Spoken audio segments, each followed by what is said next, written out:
Bon, chers amis, cher Guillaume, merci de cette invitation et je suis ravi de vous retrouver, même si c'est dans des circonstances bien particulières. Mais au fond, où mieux que chez les radicaux fallait-il se retrouver au lendemain de cette attaque abominable, de ce crime odieux qui a été commis contre un enseignant.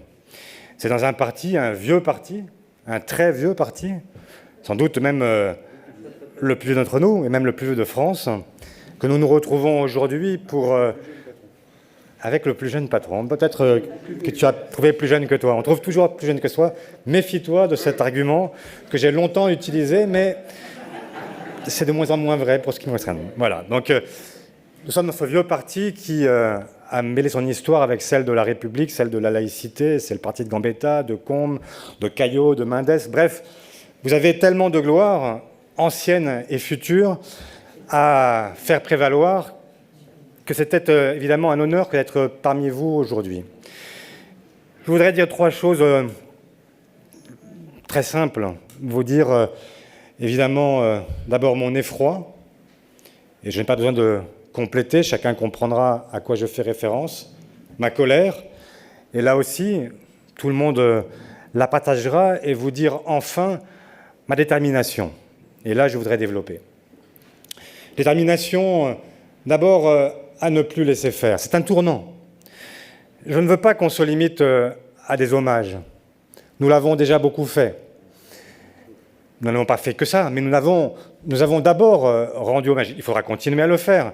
Et je souhaite de ce point de vue que le chef de l'État ne se limite pas à un hommage, mais qu'il provoque des obsèques nationales, qu'on ait peut-être ce que d'autres moments ont permis, je pense aux obsèques de Victor Hugo, qui avait rassemblé le peuple de Paris et qui avait permis de montrer quelle était la sensibilité de ce peuple et sa volonté d'accompagner dans sa dernier moment celui qui l'avait tant inspiré.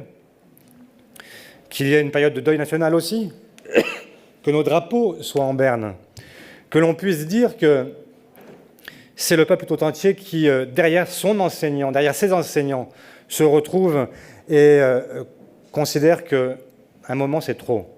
C'était déjà trop. Mais là, il y a besoin de le marquer ensemble, encore plus peut-être qu'à d'autres époques. Pourquoi ? Parce que ceux qui sont responsables du socle commun, ceux qui sont responsables de créer cette capacité à vivre ensemble, qui transmettent à nos enfants le minimum que nous devons avoir en commun. Eh bien, je ne voudrais pas que demain, ces enseignants, ils soient dans l'autocensure parce qu'ils auraient le sentiment qu'ils ne sont plus accompagnés. Imaginez ce qu'ont pu ressentir celles et ceux qui enseignent l'histoire, la géographie, l'éducation civique, les sciences, même le sport, et qui aujourd'hui se disent que ce n'est plus tout à fait comme hier, ce n'est plus un métier comme les autres, c'est un métier où on peut y compris risquer sa vie. Bon, je ne veux pas généraliser, il n'y a pas des fanatiques partout, mais il y en a trop. Et donc, nous devons d'abord dire aux enseignants de France qu'aucun d'entre eux ne peut être la cible de qui que ce soit. Et de ce point de vue, il faut être clair.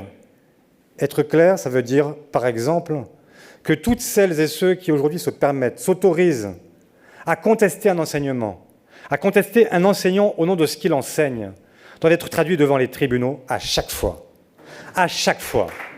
Parce qu'il n'est pas tolérable, chers amis, que l'on puisse les laisser se débattre seuls avec parfois une hiérarchie qui considère qu'il vaut mieux se taire plutôt que d'assumer, avec des parents qui considèrent qu'au fond, il vaut mieux ne pas faire de vagues et qu'on peut supprimer une part de l'enseignement si ça doit faire du mal aux uns ou aux autres. Alors oui, il faut être clair. Être clair, ça veut dire aussi, pour nous, la gauche, accepter d'aller jusqu'au bout de nos convictions. Au bout de nos convictions, il y a bien sûr l'idée de la tolérance, l'idée de protéger les plus faibles. Et nous avons parfois considéré que cette tolérance, ce devoir vis-à-vis des plus faibles, devait nous conduire aussi à une forme de tolérance vis-à-vis de ce qui n'était pas tolérable. Et donc, ne mélangeons pas tout. N'acceptons pas que derrière l'idée qu'aujourd'hui, il y a une forme de confusion qui existe entre celles et ceux qui sont d'origine notamment nord-africaine, mais pas seulement, ou africaine tout court, et la religion musulmane, et qu'entre la religion musulmane et la question de la pauvreté, il y a un lien, parce que nous n'avons malheureusement pas fini avec les ségrégations, avec les discriminations, et donc considérer qu'à chaque fois que nous parlons de l'islam et de l'islamisme, nous mettons en danger des gens que nous voulons protéger. Mais rien n'est plus dangereux pour les musulmans que de laisser prospérer cette idée qu'au nom de l'islam, on pourrait protéger les islamistes. C'est ça le danger pour eux. C'est ça le danger, y compris de laisser penser qu'il y aurait une place dans leur famille de pensée pour les islamistes qui seraient des cousins éloignés, mais des cousins quand même. Et donc, ne soyons pas plus frileux que ne l'est aujourd'hui le recteur de la mosquée de Paris, qui dit les choses très clairement, de manière extrêmement limpide, et qui demande aux musulmans, qui demande aux mosquées de faire en sorte de dire leur vérité, et que leur vérité n'est pas celle de l'islamisme. Être clair, ça veut dire tout simplement ne pas accepter, comme l'ont dit avant moi Emmanuel et Julien, cette idée que le séparatisme serait uniquement le fait d'organisations qui viendraient de l'islam politique. Le séparatisme, il est malheureusement aussi le fait de ceux qui, à droite, à l'extrême droite, concourent à enfermer les musulmans dans une case et à créer le terreau fertile sur lequel peuvent prospérer les islamistes. Être clair, c'est aussi être clair avec les libéraux, et avec nous-mêmes parfois aussi, parce qu'on ne peut pas à la fois, dans la même phrase, dire qu'il y a un risque d'apartheid, de ségrégation, de développement séparé entre les uns et les autres, et ne pas tout faire pour réparer la ségrégation territoriale, les discriminations trop nombreuses. Et donc, là aussi, il y a des choses à réparer, à construire et à faire en sorte que ce terreau, justement, ne soit plus le terreau fertile sur lequel prospèrent les islamistes. Et puis, il y a aussi, et je ne veux pas que, parce que nous soyons sévères avec les uns, que dans mon discours, il y ait ce sentiment qu'il faudrait en finir avec toute forme de réparation historique. Arriver à vivre ensemble, c'est aussi faire en sorte que nous puissions le faire dans de bonnes conditions.